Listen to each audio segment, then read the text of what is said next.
yang untuk research tu dia nak dapatkan dari perspektif lecturer je. Jadi yang untuk student tu pada saya untuk more kepada lecturer lah nanti untuk guna untuk bahan apa semua kan. Lagipun Dr. Siti memang ada niat kan nak masuk Akira kan. Tahulah. Kau macam dah serik pula. Tapi tak ada sebab saya tengok banyak benda tu macam lain daripada yang macam kita biasa buat, and then hasil pelajar tu saya tak tahulah dari perspektif doktor nanti macam mana dia punya dah check dah bagi markah dah tu untuk projek tu. Ada, tengah tengok video lagi. Okay. Untuk yang ni lah yang 30% tu. Alright. Okay, so terima kasihlah doktor kerana dah mengikuti dan juga melaksanakan projek CBL untuk semester ni, dan harapnya adalah berlaku perubahan lah dari aspek pengajaran doktor ataupun impact daripada student dari yang sebelum-sebelum ni lah. Okay, jadi saya nak tanyalah dekat doktor ya. Jadi boleh tak doktor ceritakan sejauh mana pendekatan ni praktikal untuk digunakan dalam kursus doktor, dari segi practicality dia tu macam mana?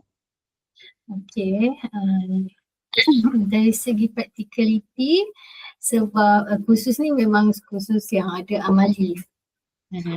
So bila saya apply CBL ni, saya rasa dia punya susunan perjalanan assignment tu dia lebih ratus. Oh lah, terurus dah laju lah. Terurus dan kita pun senang nak monitor. Okay. Dan lagi satu dia punya CBL ni, saya suka bila kita ada yang macam jawatan lah. Ini jadi role, peranan. Ini jadi penyelaras projek, yang ni jadi pegawai teknikal, yang ni jadi pegawai. Adalah dia punya jawatan tu, benda tu dia macam bagi something motivation ke untuk student untuk buat projek tu. And then boleh berlakon lah. lah. So benda tu sebelum ni kita buat juga assignment berkumpulan kan, tapi kita tak ada benda tu. Tapi bila kita start dengan benda tu, setiap orang ada macam jawatan masing-masing lah, ada bahagian masing-masing tu, dia jadi lebih seronok. Seronok. And then bila kita tengok dalam discussion kumpulan tu, dia aware lah dia punya jawatan tu, so jadi benda tu lebih cantik lah pergerakan. Hasil fitness test tu. Okay, tugasan tu ya. Okay, peranan tu penting juga lah bila kita bagi dekat pelajar tu kan. Jadi dalam sepanjang doktor buat projek CBL tu, mana part yang doktor rasa paling mudah untuk dilaksanakan? Pada bahagian yang mana? Paling mudah maksudnya? Kita ada 3 fasa, iaitu fasa engage, and then investigate, act kan. Jadi sepanjang fasa tu mana yang doktor rasa yang mudah untuk dilaksanakan lah? Mudah pada saya yang bila yang last kali tu lah, part yang ketiga tu. Kenapa? Part yang awal tu kita pun macam baru nak dengan CBL, dengan student pun macam blur-blur lagi, dia baru SEM1.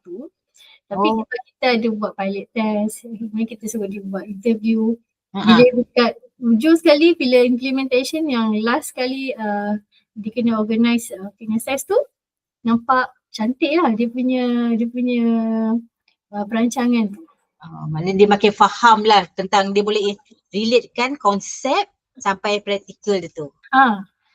Yang awal je susah. Bila dah week yang ke-6 ke-7 tu untuk presentation tu, saya nampak dia lebih mudah nak faham lah. Mostly biasanya dia dah faham dah ujian-ujian tu, dia just nak apply saja. Dan kita pun mudah je, kita hanya pantau je. Bagi masa je suruh dia buat kerja sendiri kan. Okay. Dan yang paling susah adalah part yang permulaan tu, sebabnya pertama sebab student tu pun baru nak faham konsep. Kita pula kenapa kita rasa susah yang part awal tu? Yang susah awal tu, firstly saya nak menerangkan CBL tu pun satu benda juga lah kan, kita nak bagi dia orang faham. And then pergerakan tu, kita nak dia dia jadi macam satu, dia plan, dia bincang, and then ada satu projek. So yang tu kita nak bagi dia faham biar berlaku macam tu. Itu susah sikit. Tapi bila dah yang tengah-tengah tu dia dah mula faham lah. Okay, dia kena make sure benda ni satu projek yang kena realisasikan. So you kena kreatif, you boleh buat macam-macam. Bukannya setakat cakap macam tu je. Tak present macam biasa je kan. Okay.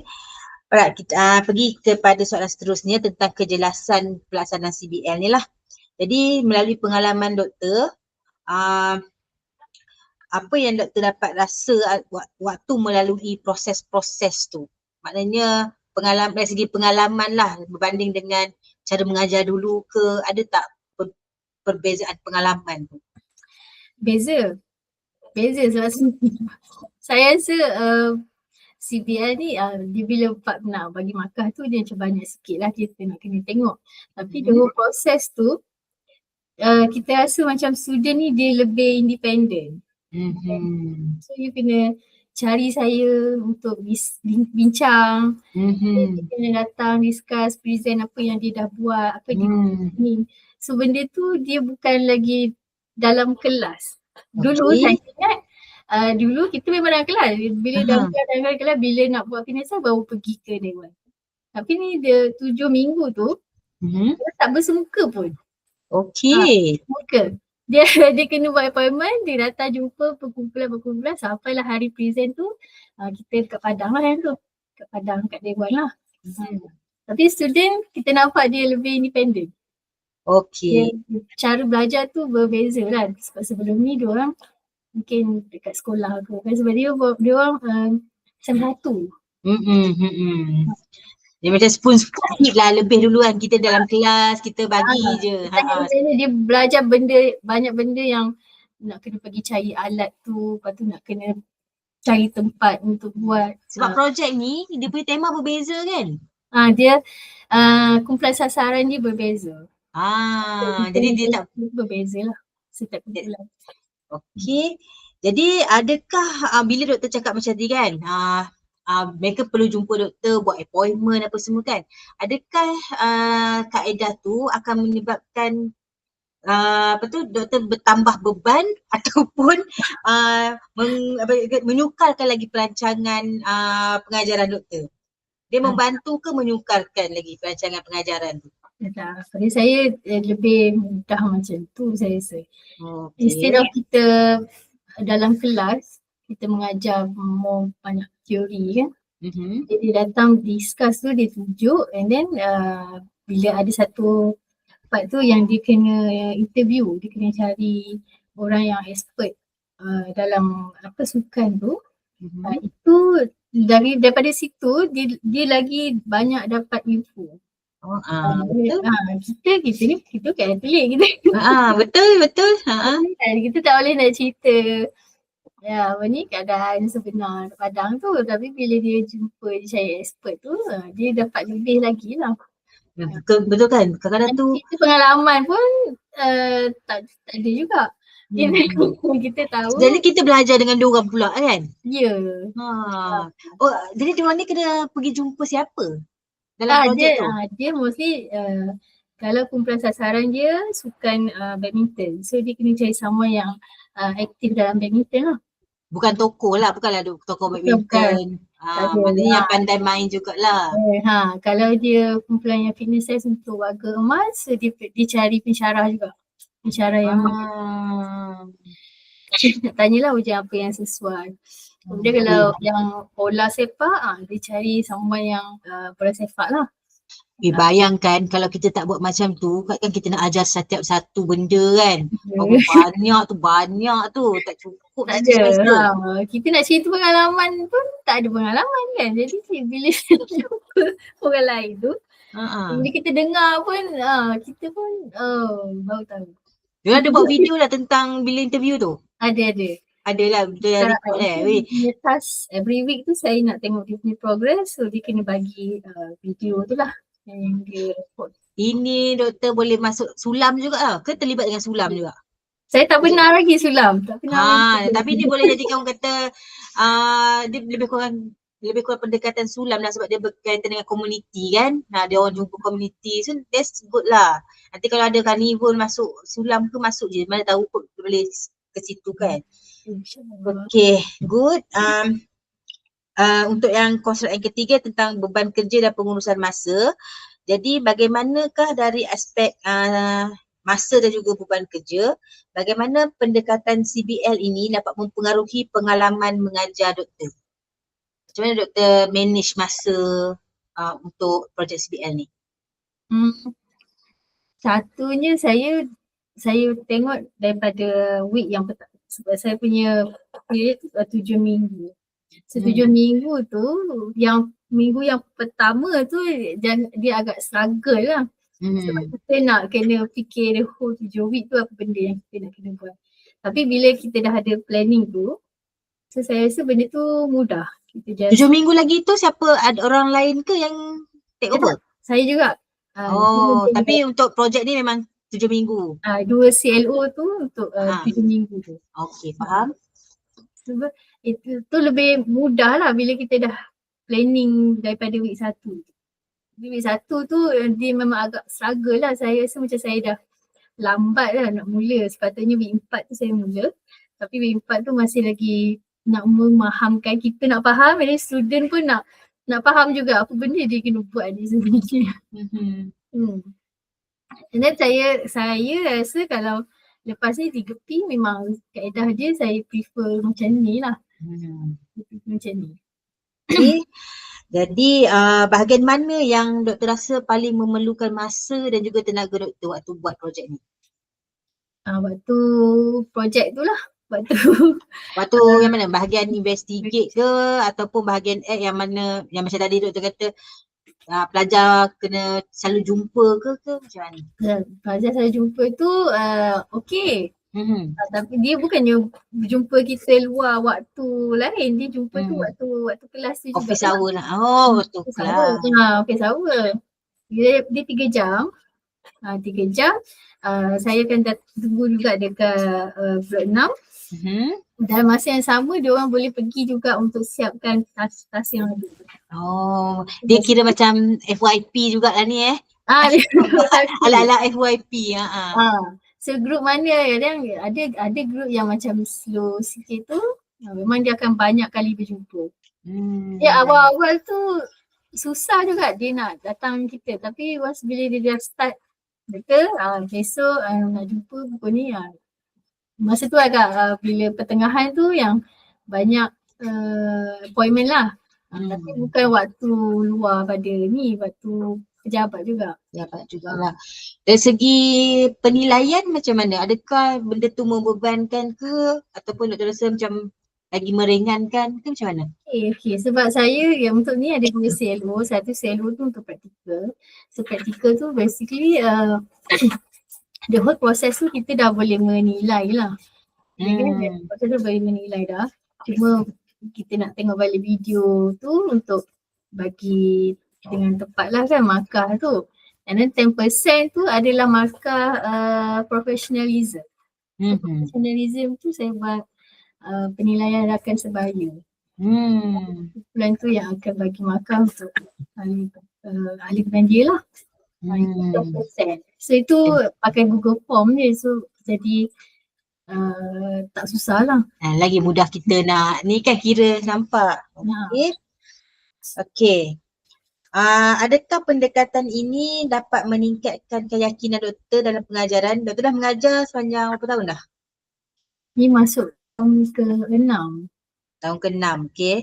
Jadi dari segi keyakinan untuk mengajar tu, menggunakan pendekatan-pendekatan, contohnya macam salah satunya macam CBL ni lah. Keyakinan. Yes, keyakinan. Saya bila dah habis ni lah, bila dah habis CBL tu, saya rasa kita rasa khusus ni memang sebenarnya dia boleh jadi sangat menarik. Sangat menarik. Saya tak perlulah nak apa nak lecture kan, duduk dalam kelas lecture. Lepas tu kita pergi ke padang. Ada benda lain yang kita boleh tambah yang benda tu yang menarik. So saya bila buat CBL ni kita nampak. Kita nampak and then keyakinan tu macam mana. Tapi nak kata minat tu kita rasa lagi berminat lah. Motivate lah untuk kita rasa lagi bersedia nak. Okey, maknanya kalau doktor kata macam doktor yelah boleh lebih minat dan juga lebih yakin kan. Jadi dari aspek apa yang minat dan yakin tu? Adakah dari aspek dia punya pelaksanaan dia ke ataupun aspek feedback pelajar? Kenapa timbul dia benda tu? Saya sebab kita syllabus tu dia agak banyak sebenarnya. Kita ada 11 komponen kecergasan and then ada setiap komponen tu ada banyak ujian. Okay. Kadang kita tak boleh nak kata semua ujian tu. Dia tu lah. Bila kita buat CBL ni, dia banyak ujian yang kita boleh cover. So itu yang saya rasa bagus untuk student lah. And then dia jumpa lagi ujian-ujian lain yang kita sendiri pun tak tahu ada. Dia tak tahu. So lagi benda tu student dari segi knowledge tu lebih luas lah. Dari kita, kalau pada kita lagi mudah kerja kita kan? Dulu masa doktor, siapa yang lelaki tu dia kata Nuzid, Cik Nuzid. Dia kata CBL ni tak payah mengajar pun. Pasal kita tak faham.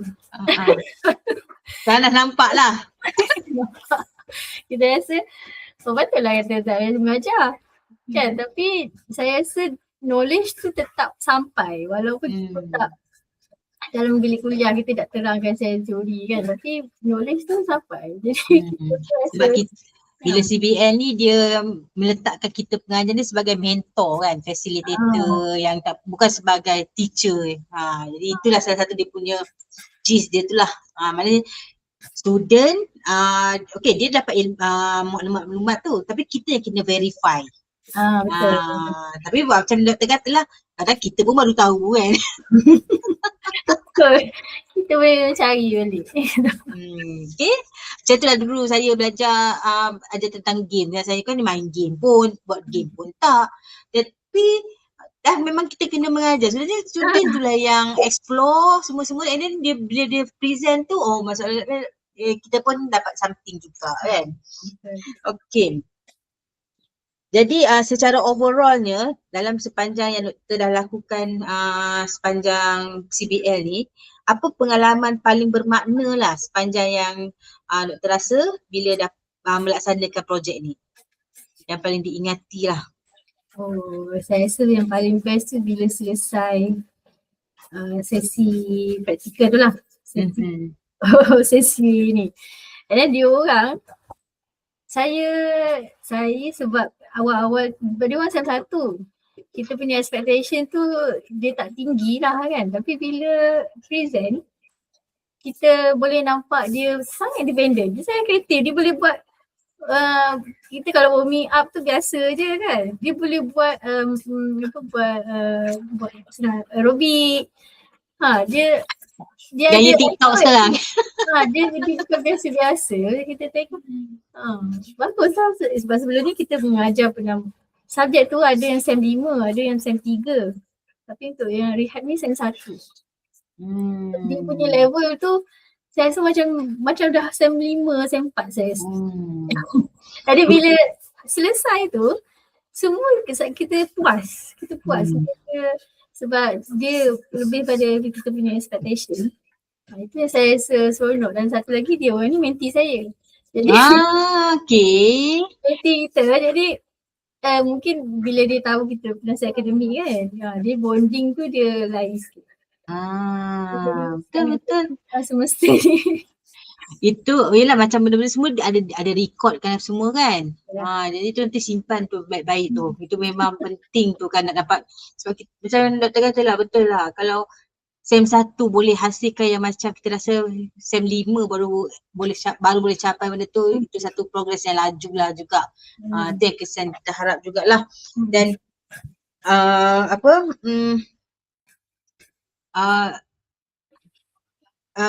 dari segi interaksi tu, kata tadi interaksi terutama sekali dengan mentee kan. Jadi makin rapat, makin orang kata interaksi tu lebih lancar lah kan. Jadi untuk berapa orang student semua? Jadi 34, satu grup je. Jadi macam mana doktor dari segi interaksi secara menyeluruh dengan pelajar ni waktu melakukan CBL ni? Kalau interaksi kita macam week 4 tu bila starting tu kita bersemuka lagi dengan semua, kita bincang.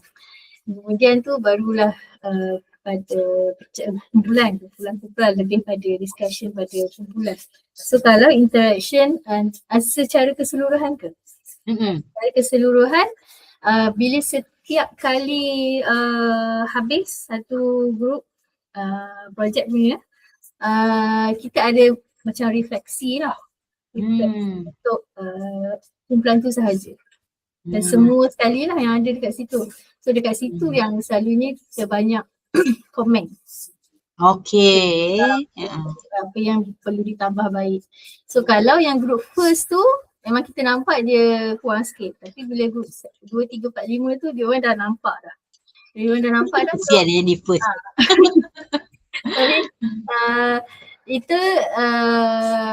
itulah di akhir projek tu memang kita akan sit down dan kita komen apa yang tak betul, apa yang kita tambah balik, and then apa yang bagus jugalah. Itu yang kita praktikkan lah masa 3P ni. Dan semua student tu adalah memang student saya sukan kan? Bukan daripada fakulti lain kan? Saya sukan. Jadi saya sepanjangnya ini saya melihat pada doktor dah membawa projek ni kepada sesuatu yang positif lah. Tapi of course walaupun kita rasa happy, kita rasa macam mudah, tapi mesti ada cabaran dia tu. Bukannya nama cabaran tu tahu, tapi memang cabaran pada kita lah, especially macam doktor kata tadi yang first timer yang guna ni lah kan. Kalau kita tahu kita dah guna macam-macam jenis kaedah yang kita belajar kat tilas tu apa semua kan, tapi kita tak apply betul-betul lah. Yang ini memang kita follow lah kan. Jadi yang apa yang kekangan lah ataupun cabaran yang terasa lah untuk yang first time ni? Cabaran untuk saya sendiri lah. Saya sendiri apa cabarannya?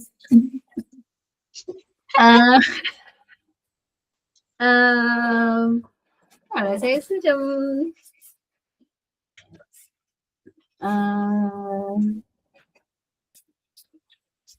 apa cabaran? Komitmen pelajar macam mana? Semua okey ke ataupun mungkin ada yang ada bila grup tu dia datang konsult dengan kita, dia datang nak tunjuk bahan dia, kita nak semua ahli datang.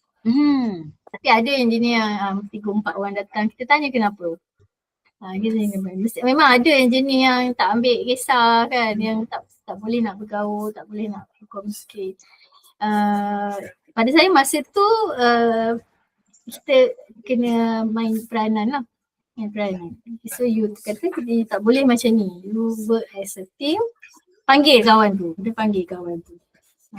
So benda tu budak-budak ni dengar kata. Itu jadi yang satu kan. Dia tak adalah yang degil, yang tak dengar cakap, yang memberontak ke tak nak buat ke. Dia okey setakat ni lah. Okey. Sebenarnya adalah masalah sangat, cabaran sangat kan. So semua sajalah. Okey. Tapi kata kalau diberi peluang untuk buat tambah baik, apa yang doktor rasa doktor nak tambah baik lah berdasarkan pengalaman lepas tu? Okey, tambah baik satunya dari segi apa ni? Tambah baik saya rasa satunya hari tu saya lambat ambil bahan hari tu kan. Start presentation. Lepas tu saya dapat yang stiker tu kan. stiker tu. Asalnya saya tak tahu nak buat apa dengan stiker tu tapi bila fikir balik guna jugalah kan guna. So saya buat satu macam board lah, satu board untuk step. Okay. So benda tu saya lambat sikit apply benda tu. Tapi bila ilham datang tiba-tiba.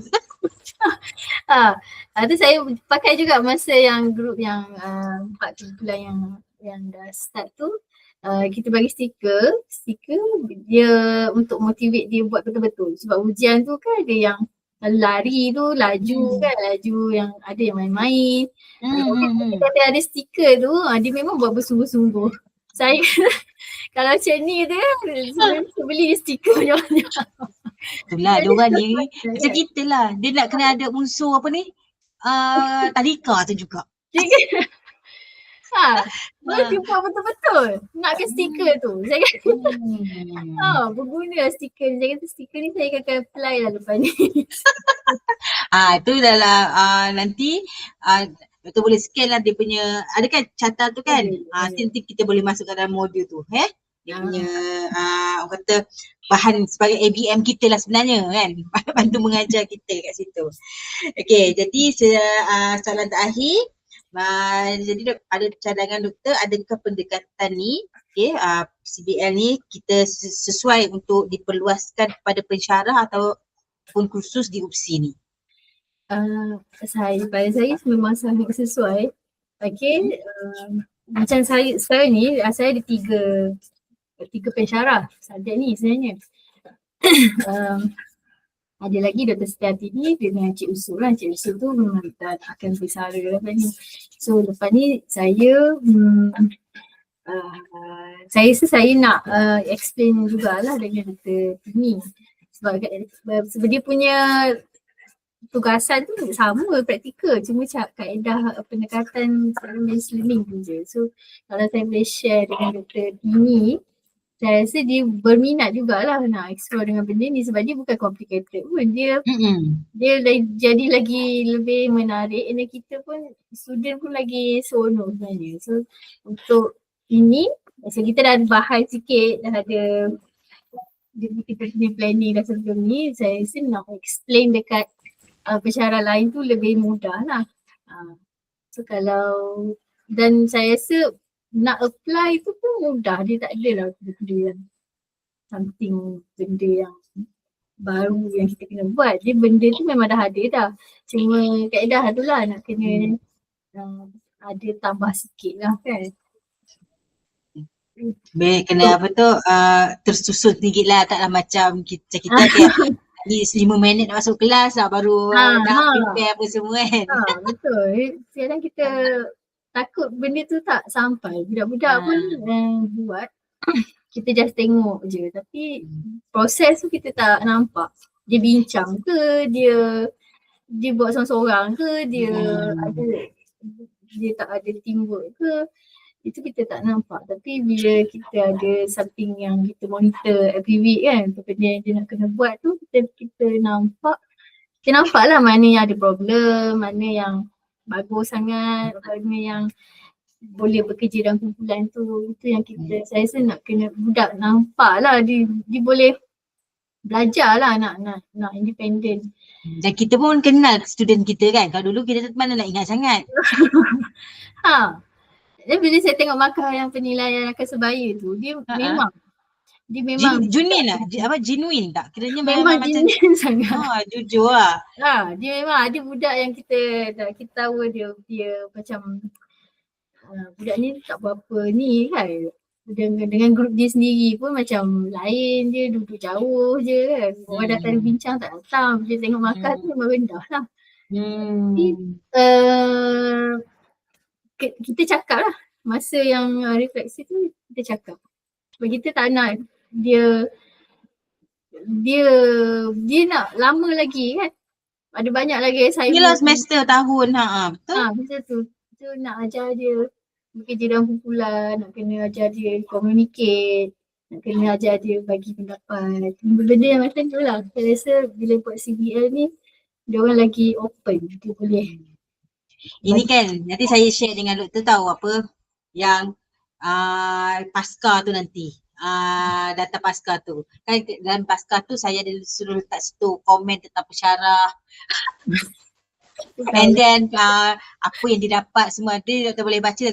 Tak apa, dia orang komen murni-murni je. Saya tengok lah yang saya tangkap ni, saya kata wish bagus dia student-student ni, maknanya pensyarah-pensyarah yang dalam perintis kita ni maknanya dah melaksanakan dengan betul lah yang mana orang boleh dapat lah benda-benda tu. So saya sangat-sangat happy lah sebab dapat share satu-satu benda yang pada saya benda kecil je kan, macam mengajar macam biasa je, tapi impact dia tu ada. Jadi saya happy lah dekat situ.